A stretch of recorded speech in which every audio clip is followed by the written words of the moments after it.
Okay. Well, let me, my friends, the ChatGPT moment going to make it possible for us in the next several years to see very rapid breakthroughs, surprising breakthroughs in general robotics. You can do whatever you want while you're in this comfortable little lounge. And when you get out, you will be at your destination.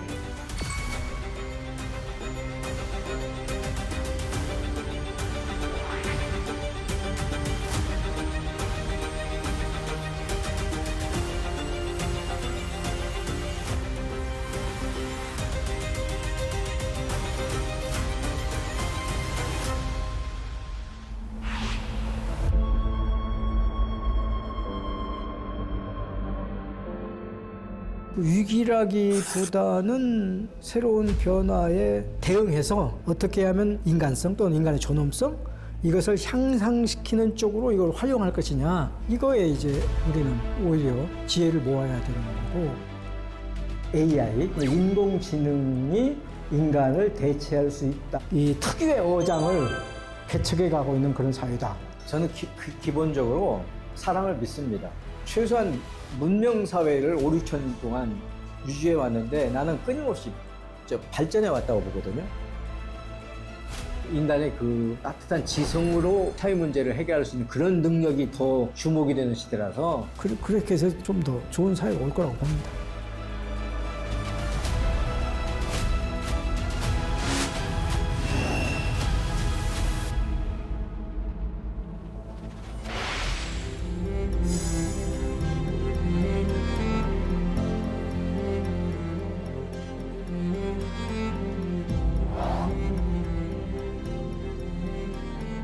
결국 사람은 어떻게 살아야 되는가, 실천의 문제, 윤리의 문제. 칸트 연구의 대가, 칸트의 그런 휴머니즘을 강조하고 계시고 인간 삶과 관련해서 자유와 어떤 존엄성, 인류의 어떤 가치가 철학적으로 우리 삶 속에서 실현돼야 된다고 늘 강조하시고 주장하십니다.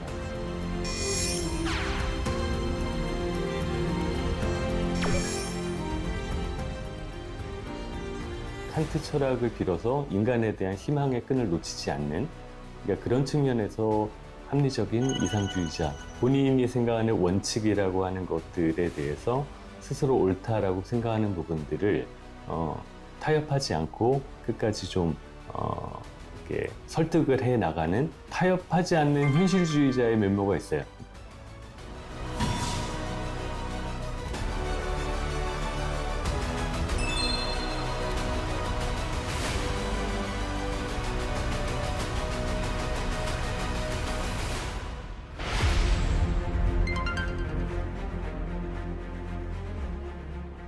인간이 지금 개조 또는 개선, 심하게 말하면 이제 변경해가는 그런 문명이 오고 있고 인간이 종래하던 어떤 그 행위들을 인간 대신에 하는 그런 이제 형태의 유사 인종들이 지금 출현을 해서 종래의 이제 자연 인간 중심으로 운영되던 사회와는 다른 이제 인간에 대한 규정도 조금 재규정을 해야 되고 자연인간은 어떻게 해서 그 인간성을 유지, 발전시킬 것인가 하는 면이 하나 있고 사회운 사회 환경 속에서 앞으로 어떤 방식으로 사는 것이 더 좋은 사회 속에서 좋은 사람으로 사는 것이냐 이런 문제를 좀 생각해 보자.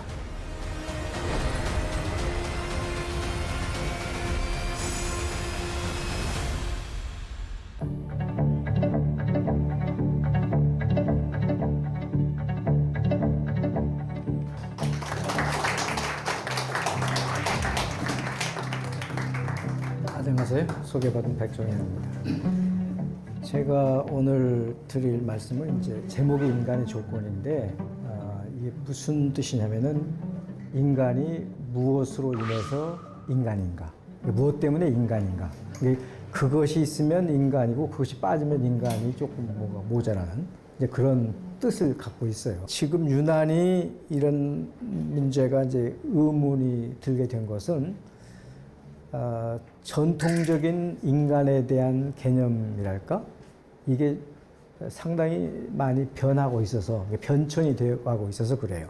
제 생각에 19세기 중반까지는 대충 사람들이 인간을 이성적 동물이라는 그런 표현으로 인간을 하면서 인간은 땅과 하늘 사이에 있는, 다시 말하면 동물과 신 중간쯤에 있는 어떤 존재자로 사람을 봤어요. 그런데 이제 한 1950년대부터는 이제 이 컴퓨터 과학, 인공지능 이런 게 나오면서 점점 인간을 공학적으로, 그러니까 인공지능과 사람이 별 차이가 없는 것으로, 그러니까 사람이 일종의 기계인 것으로 이렇게 점점 생각이 돼서 지금 사람들한테는 인간이 뭐냐 그러면 동물과 기계 사이 어디쯤에, 과연 인간이 그러면 어떤 점에서 기계와 다르고 어떤 점에서 동물과 다르고 그런가? 과연 그런가? 이거 한번 따져봐야 되는 그런 상황이 돼서 제가 이런 이제 질문을 하게 됐습니다. 전통적으로 사람들은 인간을 만드는 요소를 세 가지로 생각했어요. 그게 지정의라고 하는 거예요. 인간에게는 인간이 되려면 지적인 요소가 있어야 되고 정적인 요소가 있어야 되고 또는 의지적인 요소가 있어야 돼요. 지정의. 그래서 여기에 따라서 이제 사람들이 추구하는 이런 성격이 가지고 있는 최종의 가치가 이제 목표인데 그게 이제 진선미라고 하는 거예요. 진리가 인간이 가지고 추구하는 가치 중에서 제일 상위가 아닌가? 이렇게 생각을 해서 어떤 경우에는 등수를 정할 때 진이 1등이고 선이 2등이고 심지어 그런 오해를 불러일으키는 거 아니에요. 얼마나 이 오해가 깊으냐면은 미인대회에서도 1등이 진리야. 미인대회는 미가 1등이어야 되는데 미가 3등이야. 이게 정말 얼마나 희극적인 상황인지 알겠죠. 얼마나 사람들이 진리라고 하는 것을 앞세우는 관념이 뿌리 박혔는지 알 거예요. 지적인 능력이 인간에게 최우선이거나 또는 뭐 대부분이라고 생각을 하게 되면 그런 오해가 어디까지 연결되냐면은 AI, 인공지능이 인간을 대체할 수 있다고 생각하는 데까지 이르는 거예요. 왜냐하면 그 지적인 능력 중에서 제일 대표적인 게 지능 아니야. 지능이 발달되면 인간이 우월하다고 생각을 하는 거예요. 그래서 지능을 개발하기 위해서 굉장히 애를 많이 쓰는 거예요. 그런데 지금 말씀드렸듯이 지능은 모든 동물이 다 갖고 있어요. 개도 지능이 있고 소도 지능이 있고 원숭이도 지능이 있고 침팬지도 지능이 있어요. 지능은 사람의 특성이라기보다는 동물들이 가지고 있는 특성이에요. 그럼 지능이 뭐죠? 문제 해결 능력이에요. 기본적으로. 그러니까 어떤 복잡한 상황에 또는 새로운 상황에 처했을 때 그 문제 상황을 빨리 인식해서 이거에 대한 해결 방안을 빨리 내놓는 능력. 지능이 뛰어난 사람은 문제 해결 능력이 뛰어난 사람이야. 그런데 야, 그 친구 지능적이야. 이렇게 말하면 욕이죠. 욕이야, 그거는. 칭찬이 아닙니다. 그 친구 지능적이야. 다시 말하면 문제 해결력이 그렇게 뛰어난데 그게 욕이에요. 그런데 그 대신에 우리가 그분 지성적이야. 그러면 칭송이죠. 같은 능력이라도 우리의 인공지성이 아닙니다. 인공지능이야. 문제 해결 능력은 뛰어나. 근데 지성이 없어요. 지성은 뭐죠? 지성은 때때로 자기한테 해가 돼도 이건 마땅히 취해야 될 거 취하는 능력이 지성이에요. 지성은 반드시 문제 해결에 뛰어나지 않아요. 지성인이 문제 해결 능력이 뛰어난 사람이 아니에요. 그러니까 같은 지적인 능력을 안에 핵심으로 담고 있지만 조금 방향이 달라요. 그래서 우리는 이제 지능을 부양시키는 것은 지성을 함양해야 돼요. 사람이 되려면 우선 지성이 늘어야 돼요. 지능은 내 생각에 앞으로 인공지능한테 거의 다 맡겨도 될 것 같아요. 그러니까 전체 상황을 읽고 판단하고 마땅히 인간이 가야 될 길을 택해서 각오하는 능력. 그거는 사람만 할 수 있는 거죠. 오히려 때때로는 이제 그거를 하는 것이 자기 생명을 앗아갈 수도 있지만 불의를 배격하는 능력. 오히려 불의에 자기가 야합했으면 훨씬 더 생명 유지에 도움이 됐을 텐데 그걸 뿌리치는 능력. 그런 능력이 인간한테 있거든요. 다른 거한테는 없어요. 자기 생명을 내놓으면서까지 친구를 구하기 위해서 물에 뛰어드는 건 사람밖에 없어요. 그런 능력, 다시 말해 그런 미감이나 도덕감 이런 것이 이제 인간에게 있는데 이것이 이제 오히려 지적인 능력보다 정적인 능력이나 미적인 능력이 더 인간을 만드는 요소다. 이렇게 저는 보고 있습니다.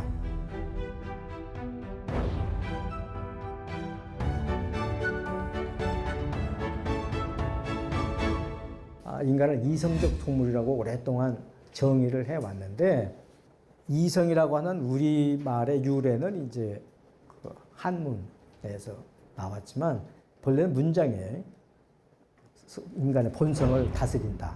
본성을 다스리는데 다스릴 필요가 있었으니까 다스리겠죠. 인간의 인간을 본성을 다스려라 라고, 본성을 따르라 하는 것과 본성을 다스리라고 하는 건 다르죠. 본성을 따르라 그러면은 본성이 따라도 괜찮다는 전제가 있는 것이고, 본성을 다스리라 그러면은 본성 중에 뭔가 고약한 게 있으니까 다스리라고 그러겠죠. 그러니까 벌써 이성이라는 말을 쓴 사람은 인간의 본성은 짐승과 다를 바가 없어요. 오히려 짐승보다 더 고약해요. 그래서 그거를 잘 다스려야 돼. 그래서 이성이란 말이 나온 거예요. 너의 욕구를 잘 다스려라 이 말이죠. 핵심은 거기인데, 서양말의 이성은 좀 달라요. 서양말을 우리말로 옮긴 건데, 그때 이성은 말하는 능력을 가진 거예요. 근데 말은 무슨 말을 해? 야, 내가 실컷 말했더니 저 사람 말 같지 않은 말 계속 하고 있네. 그 말 같지 않은 말이라는 말 속에는 어떤 요소를 갖춰야 제대로 된 말이다 라고 하는 게 사람들한테 있는 거죠. 그러니까 말이라는 것은 윤리성을 갖춰야 되고 논리적이어야 돼요. 그러니까 논리만 갖췄다 해서 말이 되는 거 아니에요. 윤리성이 갖추지 않으면 그건 말이 같지 않은 말이 되는 거예요. 그러니까 벌써 우리가 말을 누구가 나눈다라고 하는 속에는 가치가 들어있어요. 논리적으로 맞아야 되고 윤리적으로 비슷해야 대화가 되는 거예요. 이게 기본적으로 이성이라는 것은 대화하는 능력이야. 소통하는 능력. 아까 내가 사람을 이성적 동물이라고 했을 때는 이미 소통하는 능력을 가진 존재자라는 뜻이에요. 그러니까 사람이 둘 이상이라는 거죠.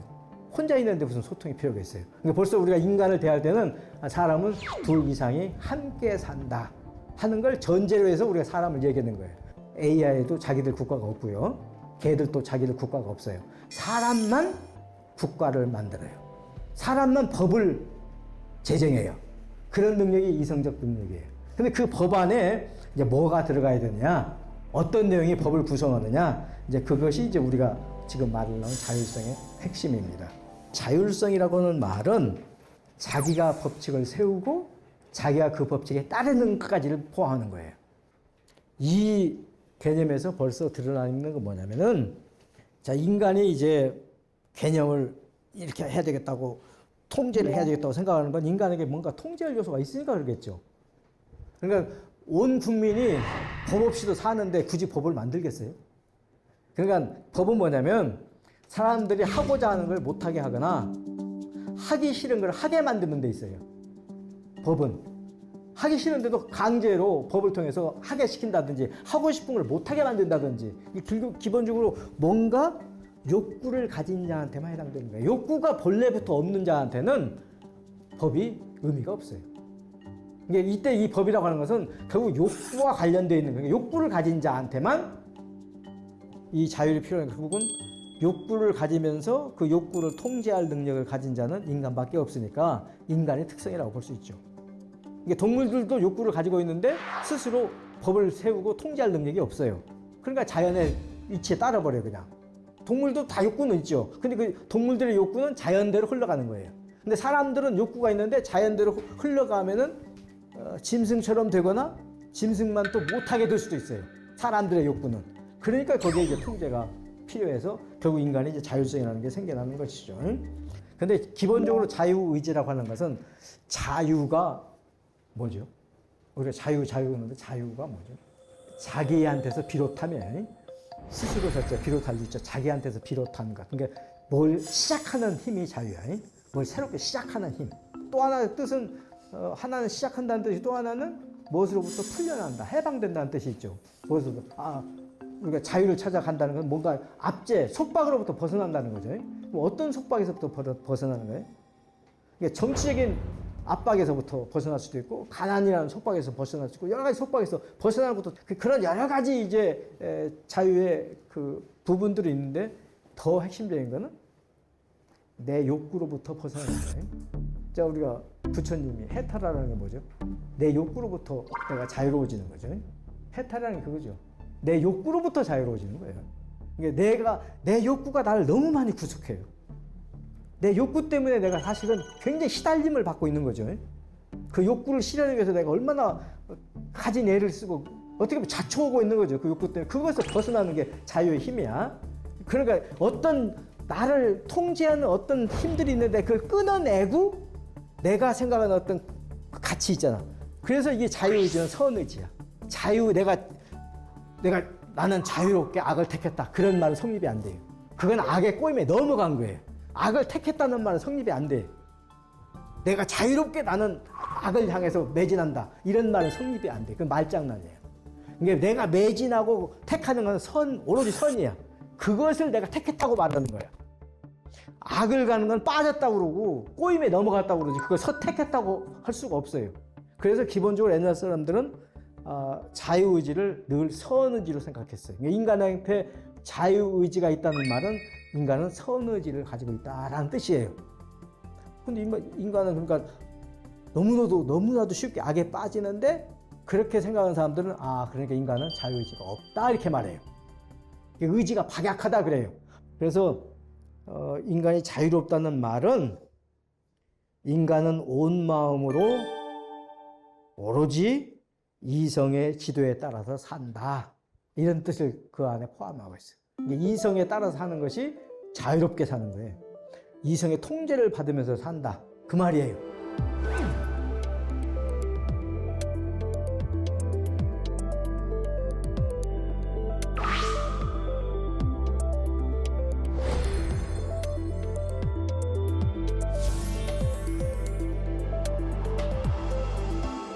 인간은 이제 존엄하다고 그러는데 존엄하다는 게 무슨 뜻이죠? 존엄성은 값을 매길 수 없는 것을 존엄성이라고 해요.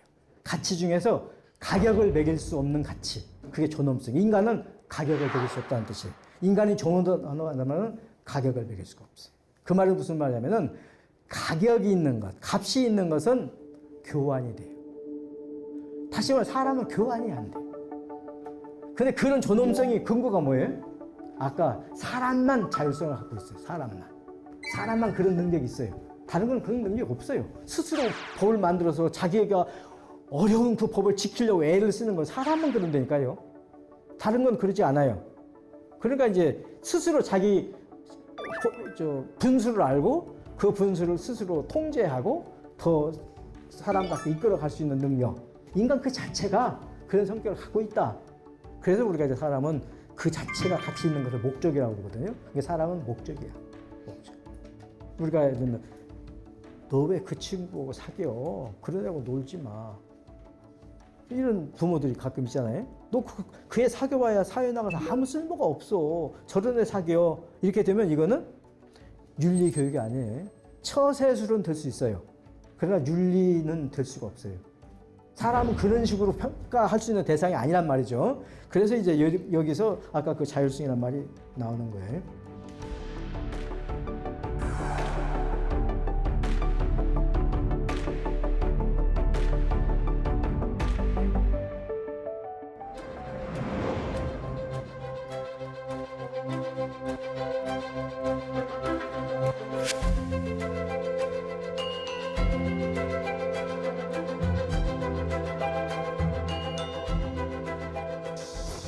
마지막 공부는 한 10년 되는 것 같아요.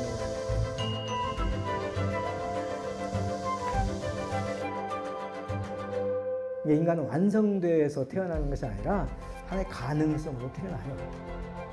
태어날 때는 그냥 가능성으로 태어났는데 점점 인간이 되어가는 거죠. 스스로 자기를 가르쳐서 만들어 가는 거예요. 내가 깨우쳐서 가는 거예요.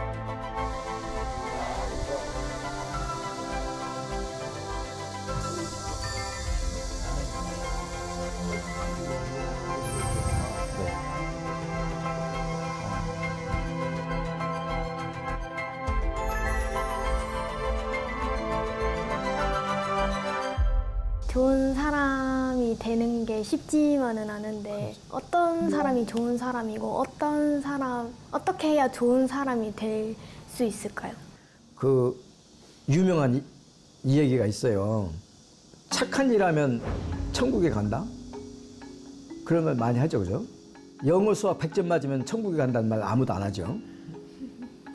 그러니까 우리가 이제 인간의 심성의 능력이 여러 가지가 있는데 지적인 능력이 있고 이제 의지적인 능력이 있고 감정적인 능력이 있다 그래요. 그래서 우리가 가치를 진선미 이렇게 나눠서 이야기하잖아요. 착한 사람이 천국에 간다는 말만 있어요. 왜 그럴까요? 너무 어려워서 그래요. 천국에는 어쩌다 사람이 하나 갈 수 있는 건 너무 어려워요. 왜 너무 어려워요? 착하게 살면 살수록 손해가 나요. 그래서 어려운 거예요. 많은 사람이 그래요. 착하게 살면 복 받는다? 그거는 정말 사탕발림이에요.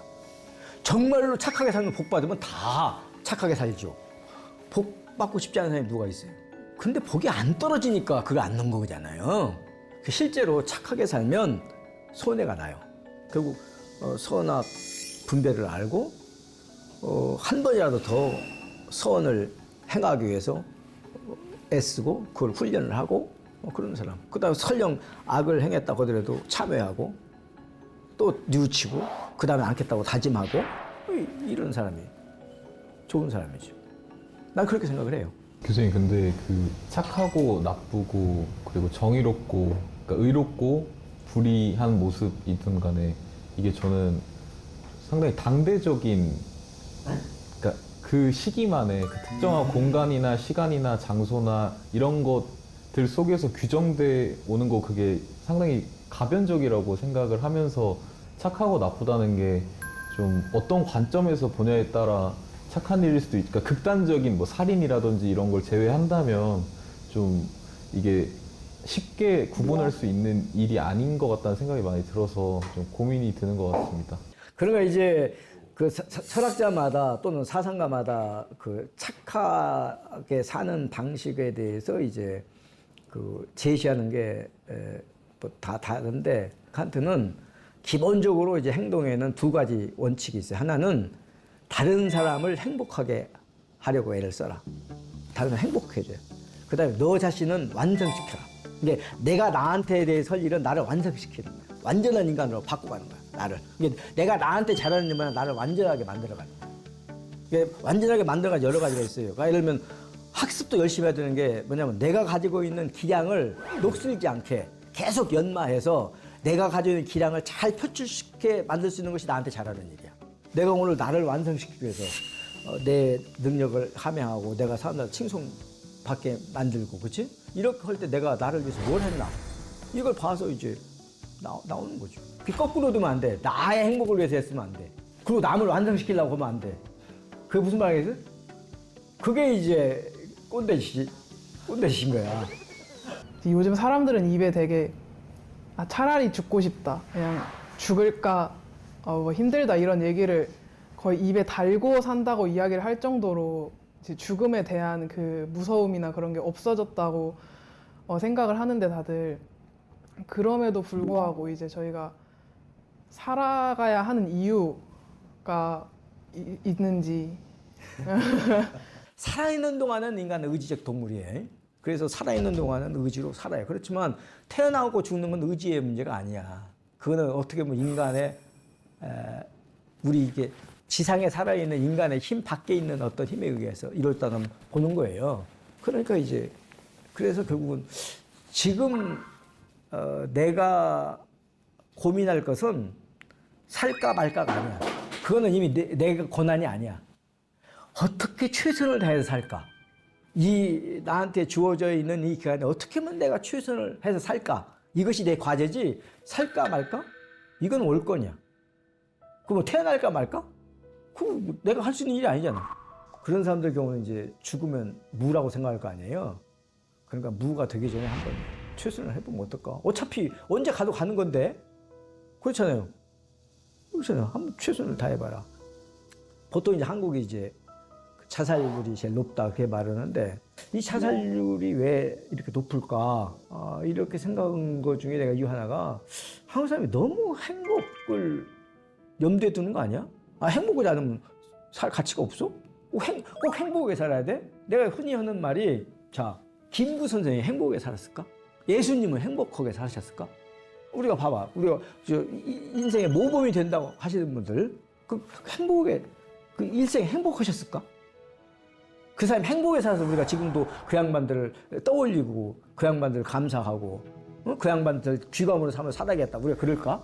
그래서 나는 이제 사람들이 애를 써야 될 거는 어떻게 하면 행복할까가 아니라 나를 어떻게 하면 더 인간답게 만들까에 애를 써야지 내가 뭐 어떻게 행복할까? 그래서 이게 말하자면 그 삶의 지표랄까?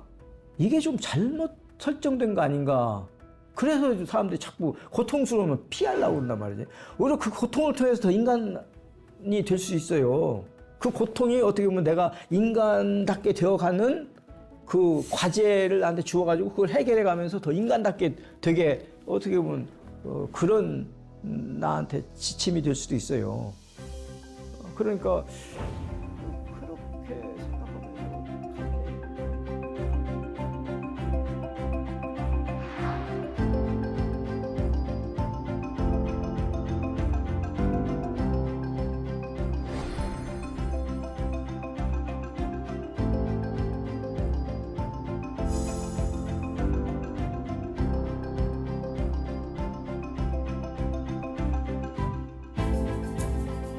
일관되게 인간인 까닭은 자율적인 능력, 자치 능력, 그러니까 스스로 자기를 다스려갈 수 있는 능력이 나는 있다고 보는 거니까 그걸 통해서 이제 사람들이 다 자치 능력이 있는 그러니까 자율적인 사람으로 살아가면 좋겠고 그러기 위해서는 결국 이제 혼자 그러는 게 아니고 함께 하는 거니까 내가 자율적인 만큼 저 사람도 자율적이게. 근데 그 율이 서로 다행히 잘 화합이 되면 상관이 없지만 이게 충돌할 경우도 있을 거 아니에요. 그때 이제 화해 방식을 찾아야 되니까 그게 그러면 우애를 이야기하는 거예요.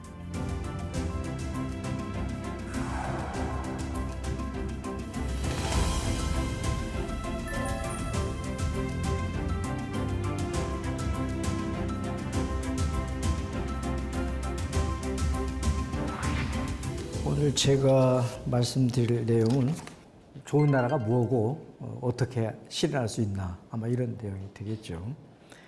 사람들이 모여서 나라를 형성한 이래로 많은 사람들이 좋은 나라에 대해서 생각을 다 좋은 나라에 살고 싶잖아요. 그렇죠. 오늘날은 어떤 사회가 제일 좋은 사회예요? 국민들 모두가 자유롭고 최대한 평등한 사회. 그걸 일반적으로는 좋은 나라 이렇게 말을 하는데 그런데 이제 이 자유와 평등은 늘 충돌을 해요. 그러면 자유를 각자 누리면 누릴수록 평등은 와야 돼요. 평등이 와야 돼.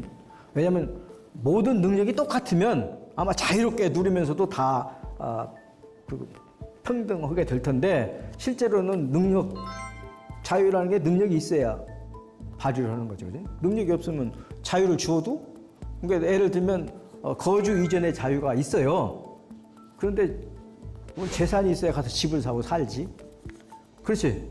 내가 살고 싶은 나는 자유를 누리면 내가 살고 싶은 데 살아야 되는데 거기 가서 주택을 마련할 돈이 있어야 될 거 아니에요. 그러니까 그것이 자유라고 하는 것이 어떤 조건이 갖춰지지 않으면 발휘할 수가 없어요.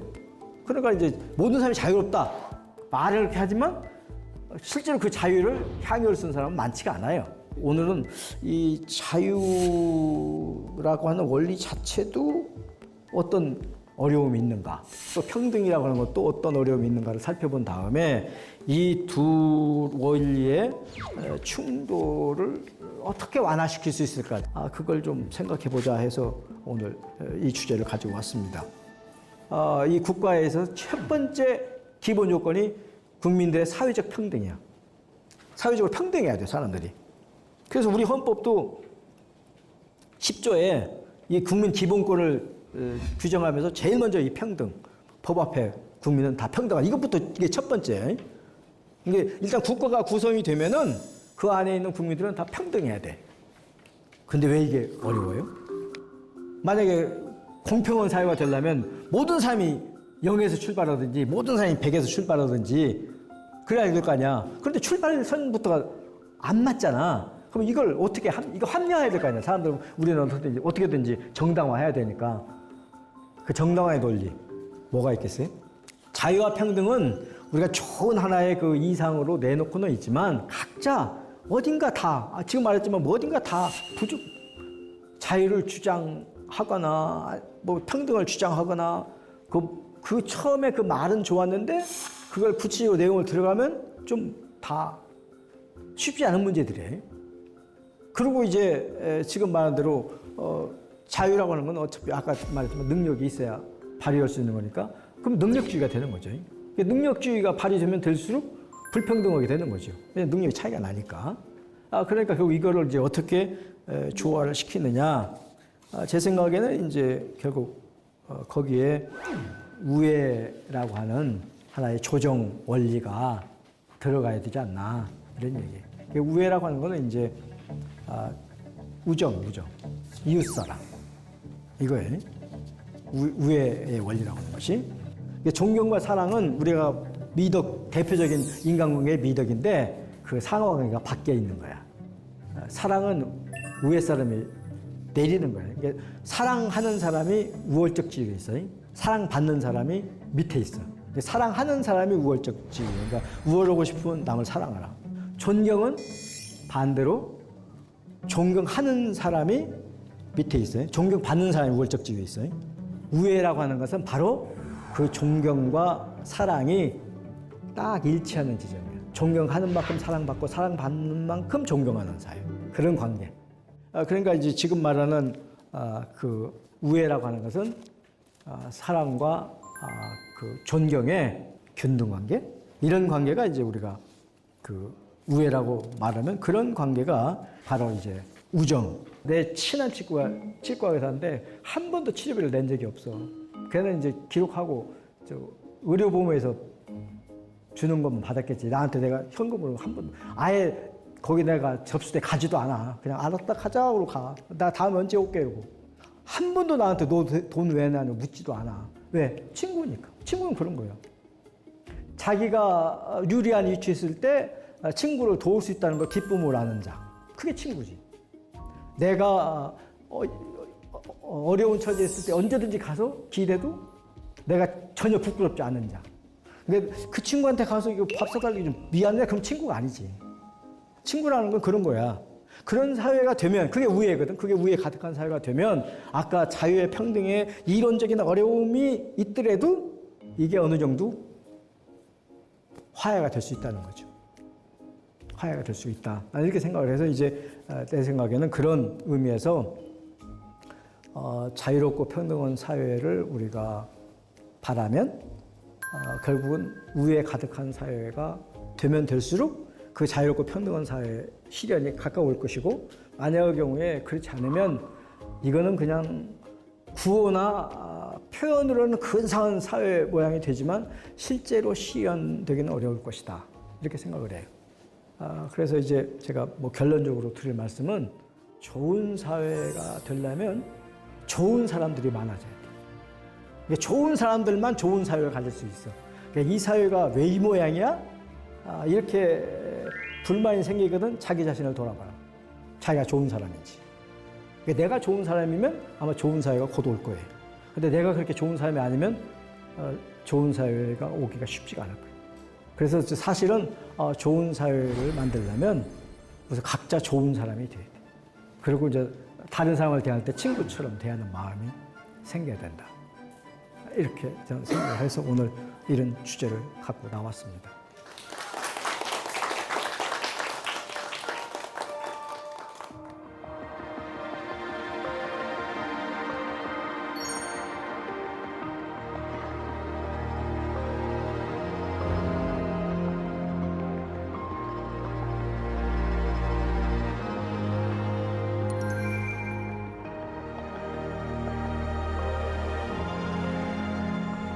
로켓가 가고 AI가 등장했다고 해서 저는 문명이 발달했다고 보지 않고 그 사회가 문명 사회다. 그러면 그 사회에서 제일 나쁜 상태에 있는 사람이 인간답게 사는 사람. 그 상태에서 제일 조건이 나쁜 사람도 인간답게 사는 사회. 그게 나는 이제 좋은 사회의 표본이라고 말하는 거죠.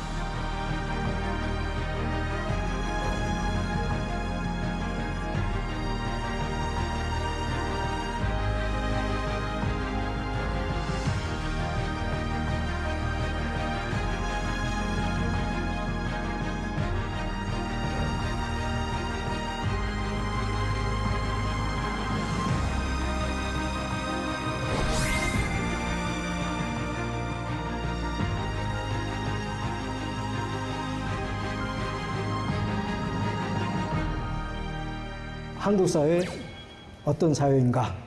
이게 된 대답은 한국 사회는 진짜 동서고금의 거의 모든 그 상류 문명이 혼합돼 있어요. 혼류돼 있어 지금. 굉장히 혼류돼 있어. 혼재해 있어요. 근데 이제 그 혼류라고 하는 것은 물이 막 뒤섞여 있다는 것은 자칫 잘못하면 그냥 혼동이 될 수가 있는데 대신에 잘하면 굉장히 풍성한 어장이 될 수 있어요. 각종 어류가 다 함께 살 수 있는 그런 데가 될 수 있어서 이 특유의 어장을 개척해 가고 있는 그런 사회다. 이렇게 비교해서 말씀드릴 수가 있고 가치관의 혼재 속에서도 이견에 귀를 기울여요. 저 사람 왜 저런 생각하지? 이렇게. 그냥 배척하는 게 아니고 저 사람이 저렇게 생각하면 뭐 일리가 있겠지 하고 좀 상당히 이제 그 반영의 정신이 많이 생겼어요. 저 사람 나오는 분명히 가치관이 달라. 근데 저 사람은 왜 저런 생각을 하지? 이렇게 귀를 기울이는 그런 관용이 생겨서 제가 보기에는 사람들이 점점 그런 그 관용의 정신이 좀 많아져서 진보하는 사회가 되고 있다. 저는 이렇게 지금 보고 있습니다.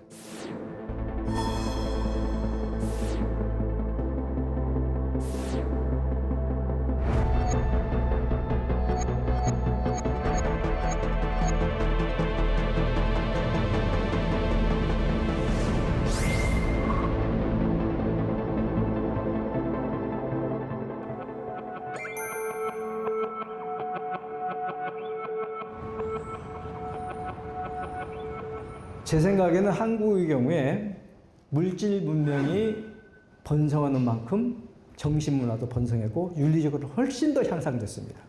지금이 제가 보기에는 만약에 한국사를 5,000년으로 치면 최고로 윤리적으로도 최고입니다. 지금 현재 상태가. 그러니까 예를 들면 그 사회가 얼마나 문화적으로 윤리적으로 향상되는 사회인가를 알려면 그 사회에서 인간의 존엄성을 누리는 사람이 얼마나 증가하고 있는가를 보면 압니다. 지금이 제 생각에는 한국 사회에서 가장 인간의 보편적인 존엄성이 확립해 가는 그런 시기라고 보기 때문에 윤리도 그만큼 발전되어 있습니다. 아마 한국 사람만 잘 모르는 것 같아요. 이게 물질 문명뿐만 아니라 정신 문화도 제가 태어난 이래로는 한국이 세계에서 제일 빨리 지금 발달되고 있는데 그 요소가 뭘까? 그런 말씀을 드리는 겁니다.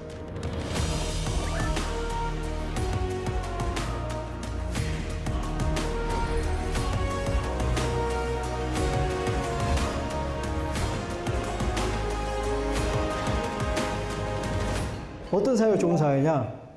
권력이 있어도 별 볼 일 없고, 돈이 많아도 별 볼 일 없고, 이뻐도 별 볼 일 없는 사회. 그런 사회가 좋은 사회예요. 그 별 볼 일 없는 정도가 커질수록 좋은 사회예요. 그러니까 그런 것들이 별로 유익이 없는 사회. 그러면 이제 굳이 돈을 많이 벌려고 하지 않을 거고, 그 권력을 어떻게든지 수단 방법을 얻으려고 하지 않고, 온갖 시술을 통해서 이뻐지려고 하는 거 아니에요. 그런 사회가 난 좋은 사회라고. 그러니까 이제 그런 거를 하려면 어떻게 하냐면, 결국 인격의 가치에서 나오는 향기로 사람들이 평가받고, 그걸로 존경받고, 가치를 받고, 그런 것이 되면은 자연스럽게 거기서 좀 멀어질 거 아니에요. 그죠? 하루아침에 안 되겠지만, 그래서 그런 사회. 그러려면 결국 이제 그 어떤 효용성이라든지, 뭐 사회적 화폐 이런 것보다는 너 자신의 가치를 스스로 올려라. 그런데 그 가치가 인격. 그 인격 가치를 사람들을 보는 가치 기준에 제일로 놓는 사회. 그런 사회가 좋은 사회니까 그런 쪽으로 가면 조금 새로운 문화 유형이 나오지 않을까 이렇게 생각합니다.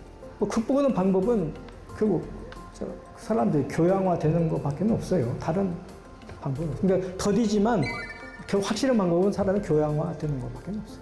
윤리도 훈련이에요.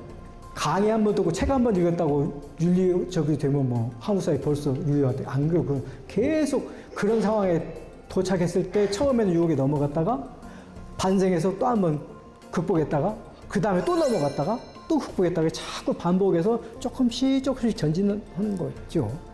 근데 그게 더디지만 사실은 그 길이 제일 빠른 길이 아니나 이렇게 생각이 됩니다.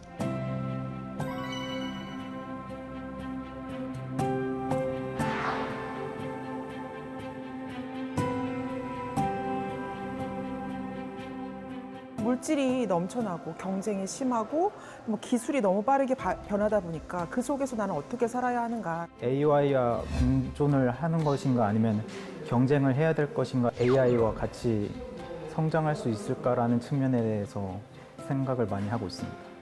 분명히 인간이 만들어낸 도구인데 내가 이렇게 무서워할 필요가 있나? AI가 이렇게 점점점 어디까지 인간을 뛰어넘을지까지 왔을 때, 수위가 왔을 때 저는 같이 친구처럼 공존해야 하는 그런 존재로 이제 받아들이기로 하고 노력하고 있는 중입니다.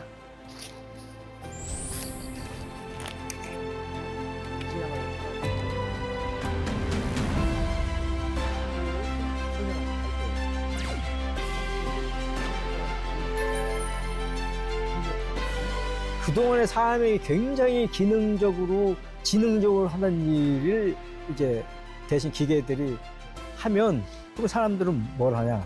그런 거를 좀 더 거시적인 관점에서 조정하고 관망해야 되는데, 그게 철학의 시대라는 거예요. 이제 누구든지 철학하는 거를 어떻게 보면은 자기 삶의 일부로서 그냥 하게 되는 그런 시대. 그죠? 그러니까 이제 우리가 살아가는, 인생을 살아가는 지혜, 이런 것들을 주는 것 같습니다.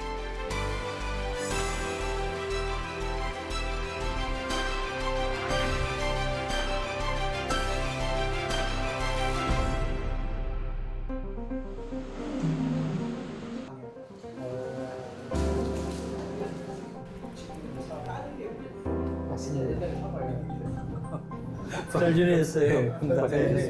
반갑습니다. 아, 그래요? 과학기술의 논리라는 것은 이렇게 할 수 있으면, 할 능력이 되면 계속 해온 것이 그 역사잖아요. 그러다 보니까 지금 기술의 발전 속도라든지 이것이 업그레이드 속도가 너무 빨라서 아마 머지않은, 내일 당장은 아니겠지만 20, 30년 내에 그런 AI가 인간을 능가하는 그런 시대가 올 것이다. 많은 전문가들이 그렇게 예측하고 있고 그러는데, 과연 그 우리를 통제를 벗어나는 인공지능이 그렇게 쉽게 실현 가능할까? 이제 이 문제에서 어느 정도 지금 많은 사람들은 불안해하면서도 멈춰야 된다 생각하지만 지금 멈출 수가 없잖아요. 기술이라고 하는 것은 계속 앞만 보고 가기 때문에.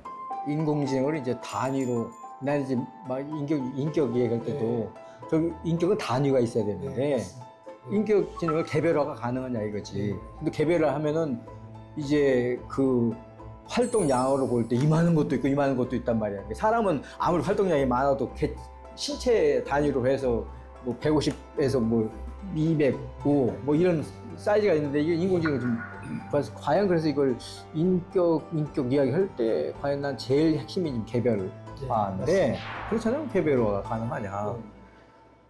그 다음에 이제 이게 개별화 되더라도 그게 자생 능력이 있느냐는 건데, 자생 능력은 스스로 에너지를 조달을 해야 되는, 지가 아무리 지능이 뛰어나서 내가 전기 끄면 끝나는 거 아니에요. 그러니까 아무리 걔가 해도 내가 어느 순간 전기 끄면 끝나니까, 문제는 이게 자기 스스로 자기 에너지를 조달할 능력이 있느냐가, 난 인류 위협에 대해서는 그게 핵심이라고 보는 거예요. 응? 우리가 핵무기가 아무리 그 자체가 대단해도 단추 안 누르면 아무 문제가 없는 거란 말이죠. 그런데 이제 우리가 과학 사람들이라는 게 이제 그 인간이 이성적인 동물이지만 이성을 놓을 때가 덜어 있으니까, 이성을 놓는 사람도 수중에 그게 들어가면 그게 난 늘 그런 위험성은 있는 거니까, 그런 게 문제죠. 뭐. 또 한 가지는 지금서 이 챗GPT라든지 이런 것들이 이제 독점화돼요. 그래서 소수의 손에 이놈들이 집중화되면서, 그래서 과거에 이제 고만고만한, 그래서 니나 내나 이렇게 얘기했던 게 인공지능을 독점하고 있는 사람들하고 그렇지 않은 사람들 간에 완전히 그냥 이거는 뭐, 그래서 소위 이제 새로운 종류의 불평등 사회, 인간들 사이에서 바로 이 부분에서 선생님 강조하시는 그 이제 우애라고 하는 게 이제 들어와야 되는데요. 우리는 이제 자연인으로서 이제 이웃과의 연대, 우애 애착, 그 다음에 이제 국가 구성원으로서의 연대, 인류 전체로서 인류 구성원으로서의 연대, 좋은데 인공지능하고 연대를 느낄 수 있을까?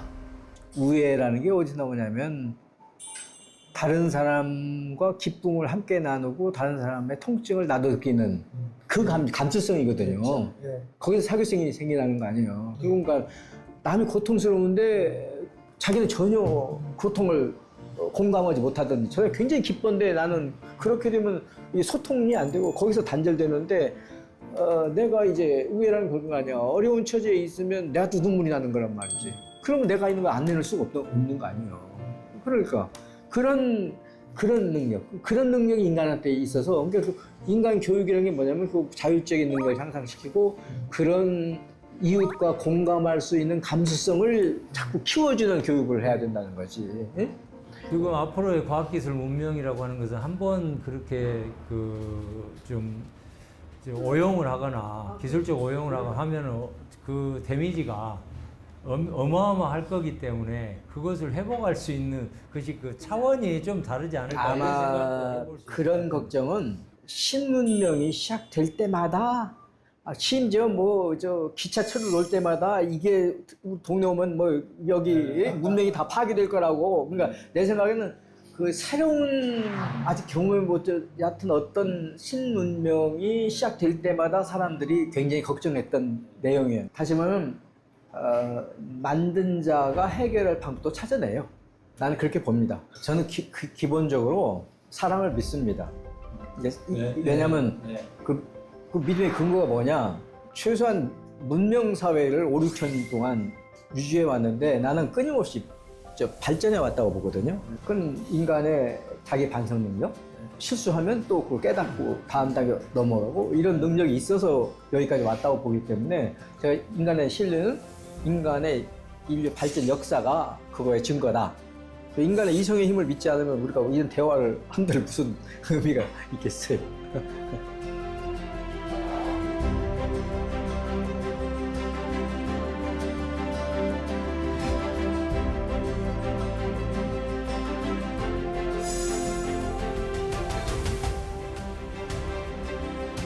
만약에 철학하는 사람이 다른 사람과 조금 다른 점이 있다 한다면 반성을 한다는 것 같아요.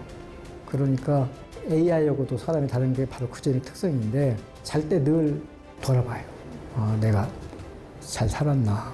오늘 행동을 잘했나? 칸트는 이제 늘 사람을 목적으로 대하랍니다. 내가 오늘 사람들 목적으로 대한다. 늘 이렇게 나를 이렇게